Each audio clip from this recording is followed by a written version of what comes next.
Ever wondered why some people seem to have more self-control than others? Well, the answer may lie in a fluffy, sweet treat we all know and love, the marshmallow. You see, back in the late 60s, a psychologist named Walter Mischel conducted a fascinating experiment known as the Marshmallow Test. Here's how it worked. Mischel and his team presented a group of young children with a simple yet tricky proposition. They could have one marshmallow immediately, or if they could hold off and wait for about 15 minutes, they would receive 2 marshmallows. Sounds simple, right? But this straightforward test was actually a measure of the child's ability to delay gratification. The results? Well, they were quite revealing. Some children succumbed to the sugary temptation right away, while others managed to resist, their eyes locked on the prize of double marshmallows. But the truly intriguing part was what happened when Mischel followed up with these children years later. Turns out those who had shown the ability to delay gratification, the ones who waited for the second marshmallow, were generally faring better in life. They had higher SAT scores, lower levels of substance abuse, better responses to stress, and even healthier relationships. It seemed that the ability to delay gratification was a strong predictor of success in life. So, what's the secret to resisting the marshmallow? Well, the children who succeeded often used distraction techniques like covering their eyes or singing songs. Essentially, they found ways to take their minds off the immediate temptation, focusing instead on the future reward. The Marshmallow Test teaches us a valuable lesson about the power of self-control. It's not just about resisting a marshmallow, but about the ability to delay instant gratification for long-term gains. It's about understanding that sometimes the best things in life are worth waiting for. So next time you see a marshmallow, think about the power of self-control. It might just be the sweetest lesson you'll ever learn. Ever thought about how our roles can influence our behavior? Well, let's dive into the Stanford Prison Experiment, a psychological study that illustrates this concept in a rather dramatic fashion. In the summer of 1971, psychologist Philip Zimbardo set out to explore the psychological effects of perceived power. He and his team constructed a mock prison in the basement of the Stanford Psychology building and randomly assigned 24 male students to the roles of either prisoners or guards. The experiment was supposed to last 2 weeks, but it was terminated after just 6 days. Why? The participants had become too immersed in their roles. The guards, given authority, began to display aggressive and abusive behavior towards the prisoners. They subjected them to psychological torture, including humiliation and sleep deprivation. On the other hand, the prisoners showed signs of extreme stress and anxiety. It's worth noting that these were ordinary students, not professional actors. Yet they adopted behaviors associated with their assigned roles to a degree that was unsettling. The lines between simulation and reality blurred, offering a chilling glimpse into how easily individuals can conform to societal roles, especially when power dynamics are in play. The Stanford Prison Experiment has been criticized for its ethical issues, including the lack of fully informed consent by participants. But it undeniably brought to light the profound impact of situational forces on human behavior. It challenged the idea that our actions are solely determined by our character, suggesting instead that they can be significantly influenced by the circumstances and roles we find ourselves in.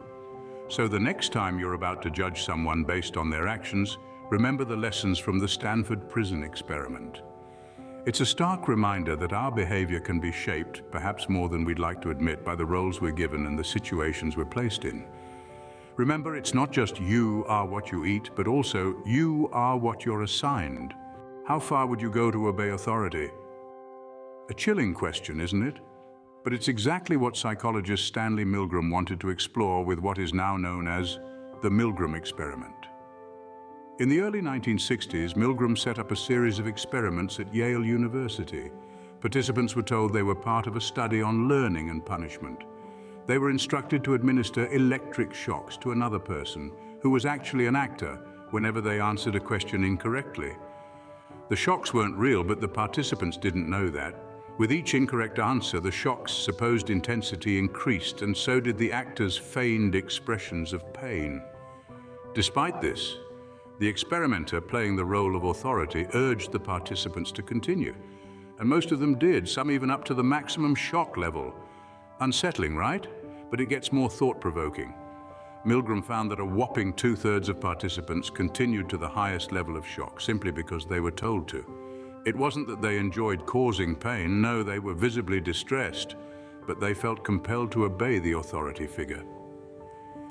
The Milgram experiment starkly highlighted how people tend to obey authority, even when it conflicts with their personal conscience. It's a powerful insight into human behavior that's been used to understand everything from war crimes to workplace dynamics. It's a stark reminder of the importance of questioning authority, especially when it asks us to act against our moral compass. So the next time you find yourself in a position where you're asked to do something that doesn't sit right with you, remember the Milgram experiment. It's a testament to the power of authority, yes, but also a reminder of the strength of individual conscience. So before you follow orders blindly, remember the Milgram experiment. Ever felt pressured to conform to a group even when they're clearly wrong? Let's dive into the intriguing Asch conformity experiment. In the heart of the 1950s, a psychologist named Solomon Asch set out to understand just how powerful the urge to conform really is. Asch designed an experiment as simple as it was insightful. He showed a group of people a line on a card and then another card with 3 lines of varying lengths. The task? Just pick the line that matched the original in length. Easy, right? Here's the twist. All but one of the participants were in on the experiment. They were instructed to intentionally choose the wrong line. The one genuine participant, unaware of this setup, was left in a bit of a pickle. Despite the answer being as clear as day, a large number of participants conformed to the group's incorrect choice. When asked why, they often cited the fear of ridicule or the desire to fit in. This wasn't about the inability to judge the line's length, but the social pressure to conform. This experiment highlights a fascinating aspect of human behavior. When faced with a group that unanimously agrees on something, even if it's evidently wrong, we often feel an overwhelming pressure to conform. It's not about the fear of being wrong, but the fear of being different. The Asch conformity experiment shows us how our desire to fit in can override our judgment. It's a powerful reminder of the influence social pressure can exert on our decisions. But remember, just because everyone is saying it doesn't make it true. So the next time you find yourself in a situation where you're certain the group is wrong, remember Solomon Asch and his line experiment. Don't let the fear of standing out silence your voice. So stand your ground, even when you're standing alone. Ever wonder where children learn aggressive behavior? Let's take a step back into the early 60s when a psychologist named Albert Bandura conducted a groundbreaking experiment. Known as the Bobo doll experiment, this study aimed to understand how children learn aggressive behavior. Bandura, a proponent of social learning theory, believed that children learn not just through their own experiences, but also by observing the actions of others. To test this theory, he devised an experiment involving a large, inflatable doll named Bobo. In the experiment, a group of children watched an adult aggressively attack Bobo, using a hammer and throwing the doll around the room. Later, these children were left alone in a room full of toys, including a Bobo doll. Much to everyone's surprise, the children began to imitate the adult's aggressive behavior, attacking Bobo in the same way they had observed earlier. In contrast, another group of children who had not observed the adult's aggressive behavior did not exhibit the same level of aggression towards Bobo. The children had learned and mimicked the aggressive behavior they had observed, even when the adult was no longer present. This experiment was groundbreaking, as it challenged the prevailing belief of the time that children learn aggression purely through direct reinforcement. Instead, Bandura's experiment suggested that observational learning or modeling plays a significant role in the development of a child's behavior. And this doesn't just apply to aggressive behavior. Children learn many behaviors and attitudes by observing adults. When adults demonstrate kindness, patience, and respect, children are likely to imitate these behaviors too. So, what's the takeaway from the Bobo doll experiment? It's simple. Children model their behavior on what they observe in adults. Whether it's aggression, kindness, or a love for broccoli, children are always watching, observing, and learning from the adults around them. Remember, little eyes are always watching and learning. So let's be mindful of our actions because, like it or not, we are role models in the eyes of children. Is conflict inevitable when resources are scarce? This question takes us to the heart of the Robber's Cave experiment, a landmark study in the field of social psychology. In the summer of 1954, psychologist Muzaffer Sharif and his team took 22 boys to a summer camp in Robber's Cave State Park, Oklahoma. Unbeknownst to the boys, they were part of an elaborate experiment to explore the roots of conflict and cooperation. The boys were split into two groups, the Eagles and the Rattlers, and for the first week, each group was unaware of the other's existence. They bonded, developed norms, and established leadership within their groups. In the second week, the two groups were introduced to each other and a series of competitive activities were organized with a coveted trophy at stake. As the competition heated up, so did the conflict. Name-calling turned into burning flags and raiding each other's cabins. The Eagles and the Rattlers weren't just competing anymore, they were enemies. But here's the twist. In the third week, Sharif engineered a series of crises that required the two groups to cooperate. A water shortage, a stuck truck. Problems that were too big for one group to solve alone. And what happened? The Eagles and the Rattlers started working together, putting aside their differences to tackle common challenges. The Robber's Cave experiment showed us that conflict isn't always about inherent differences or deep-seated animosities. It can be created and, more importantly, resolved by manipulating circumstances. Competition can breed conflict, but cooperation can foster unity. So next time you're in a conflict, think about the bigger picture. Perhaps the issue isn't as deeply rooted as it seems. Maybe it's just a matter of perspective, of shifting from competition to cooperation. After all, as the Robber's Cave experiment showed us, we're often more alike than we are different. Do you perform better when you're being watched? It's an intriguing question, isn't it? This is the essence of the Hawthorne effect, a fascinating concept in the world of psychology. Now imagine this. It's the early 20th century and you're a worker at the Western Electric Hawthorne Works in Chicago. Researchers are studying you and your colleagues to see how different conditions, such as lighting or break times, affect your productivity. But here's the twist. Regardless of the changes, you and your colleagues start to perform better. The reason? You're aware you're being observed. This is the Hawthorne effect in action. It's this strange phenomenon where individuals modify or improve their behavior in response to their awareness of being watched. It's like when you suddenly become an expert at parallel parking when someone's watching, but when alone, it's as if you've never driven a car before. The Hawthorne effect suggests that the simple act of observation can be a powerful motivator. It can push us to put our best foot forward to show the world, or at least the observer, that we're competent, efficient, and capable. It's as if the spotlight shines not just a light, but also an energy that drives us to do better. But the Hawthorne effect is not just about improving performance. It's also about understanding human behavior. It tells us that our actions can be influenced by our surroundings and that we're social creatures who care about how we're perceived by others. It's about the human need for recognition, for feeling valued, and for being seen. So the next time you find yourself working harder when someone's watching, remember it's not just you. It's the Hawthorne effect. And the next time you're in a position to observe others, remember that your presence could be the catalyst for their improved performance. Remember, the spotlight can be a powerful motivator. Would you help someone in need if others are around? Let's dive into the intriguing world of the bystander effect, a social psychological phenomenon that's as perplexing as it is fascinating. Imagine you're strolling through a busy city park. Suddenly, a passerby trips and falls. You're not the only one who sees it happen. There are dozens of people around, yet you all hesitate. This is the bystander effect in action, a psychological quirk where the presence of others discourages an individual from intervening in an emergency situation. You see, we humans are social creatures. We look to others for cues on how to behave, especially in uncertain situations. If no one else is responding, we may interpret this as a signal that a response is not needed or not appropriate. This is called social influence. But there's more to it. Responsibility diffusion, a key element of the bystander effect, states that when we are part of a group, we're less likely to take personal responsibility for acting. We assume that someone else in the group will.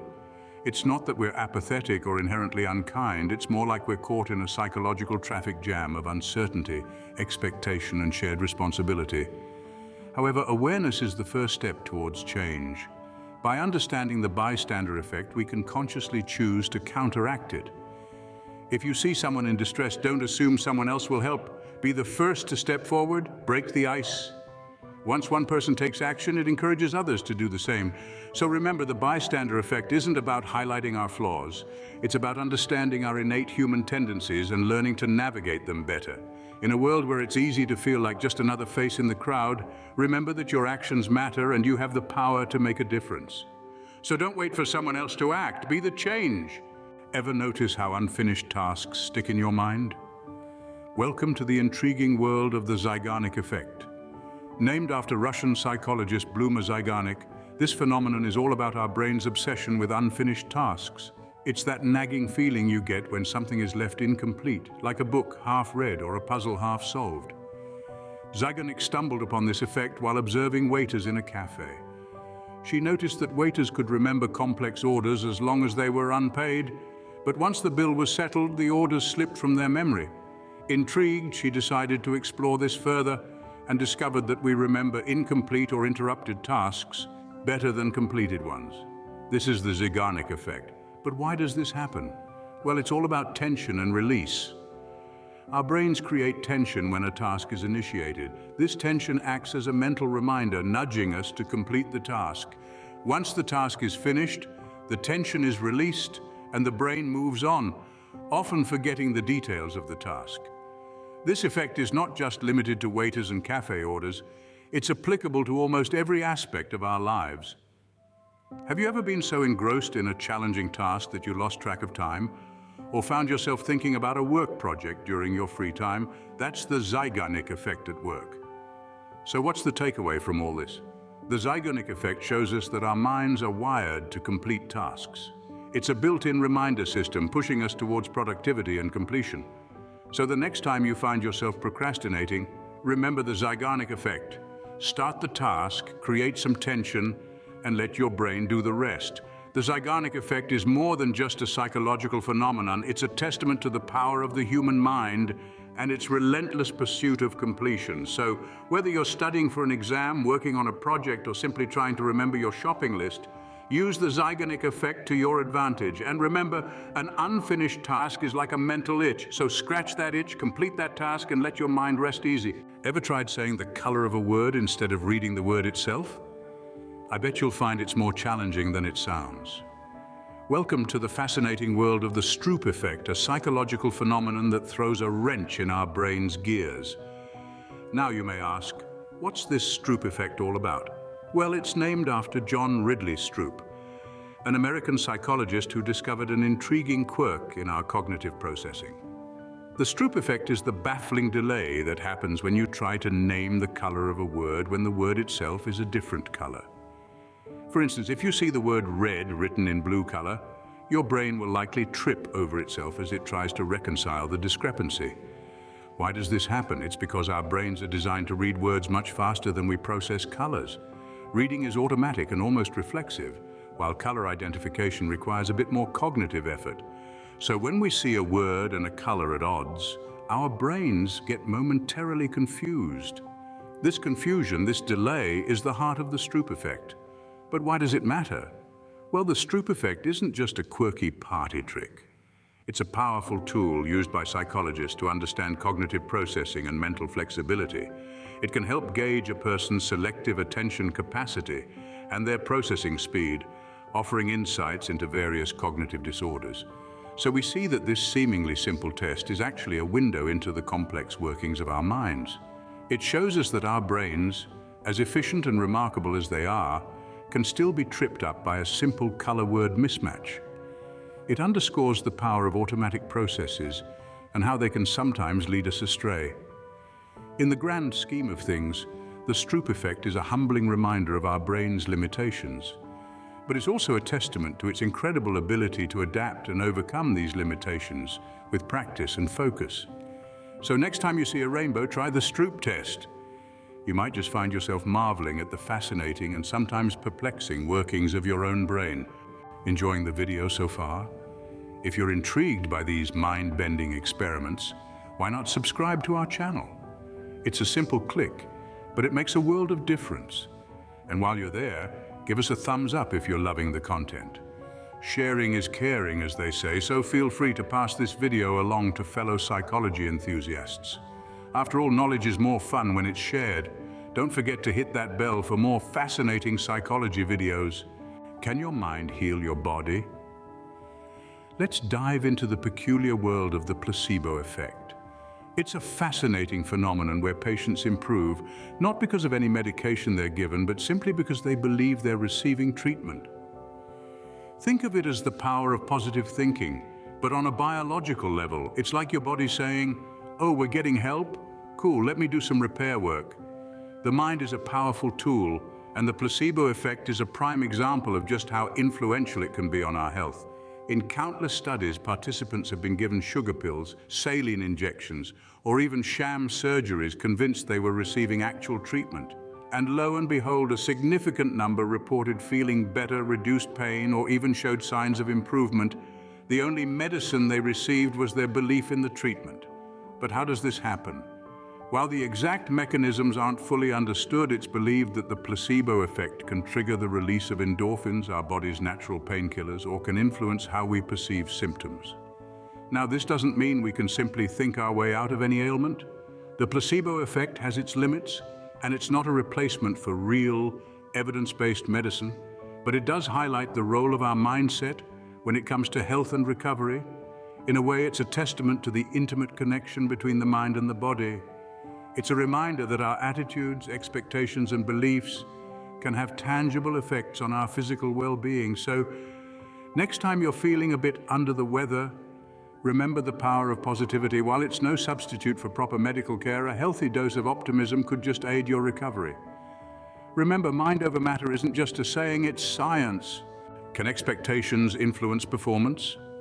That's the question at the heart of the Pygmalion Effect, a psychological phenomenon that's as fascinating as it is impactful. This concept, named after the mythical Greek sculptor who fell in love with his own statue, explores the idea that our expectations can shape reality. Let's delve into the Pygmalion Effect. It's the idea that high expectations lead to improved performance. It sounds simple, right? But the implications of this effect are far-reaching. Take a classroom scenario, for example. If a teacher believes that a student is high-achieving, they're likely to invest more time and energy into that student. This could result in improved academic performance, not because the student is inherently smarter, but because they've been given the space and encouragement to excel. Interestingly, the Pygmalion Effect doesn't just apply to education. It's been observed in the corporate world too. Managers who have high expectations of their team members often find that those individuals perform better. Why? Because when we feel that someone believes in us, we're more likely to push ourselves to strive for success. This effect shows us the power of belief and expectation. It's a testament to the impact of positive reinforcement. When we believe we can succeed, we're more likely to make that success a reality. But it's not just about self-belief, it's about the belief others have in us too.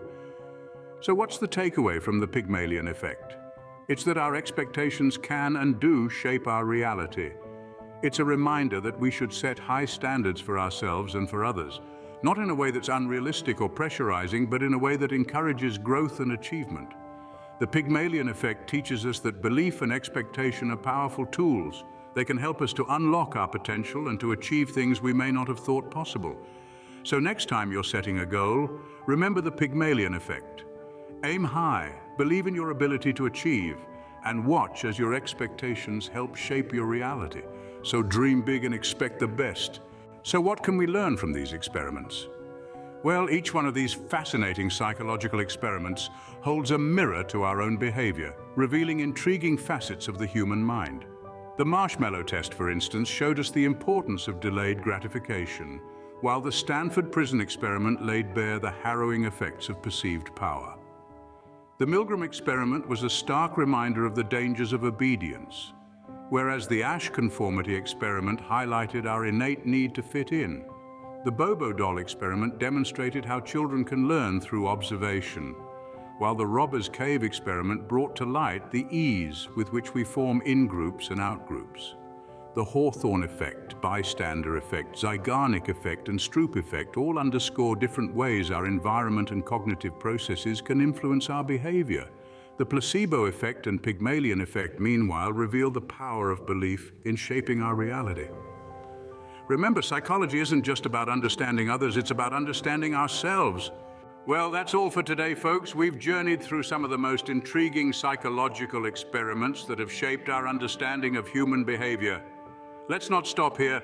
Continue to delve into these fascinating studies, and who knows, you might just uncover some truths about your own behavior. Don't forget to hit that like button and subscribe to our channel for more enlightening content. Until next time, stay curious and keep exploring the fascinating world of psychology. Savored this video? Fancy another? Click the on-screen video for an even deeper dive into fresh territory. Your support is like a warm cuppa on a brisk day. Give us a thumbs up, subscribe, ring that bell for the latest content. Cheers for watching.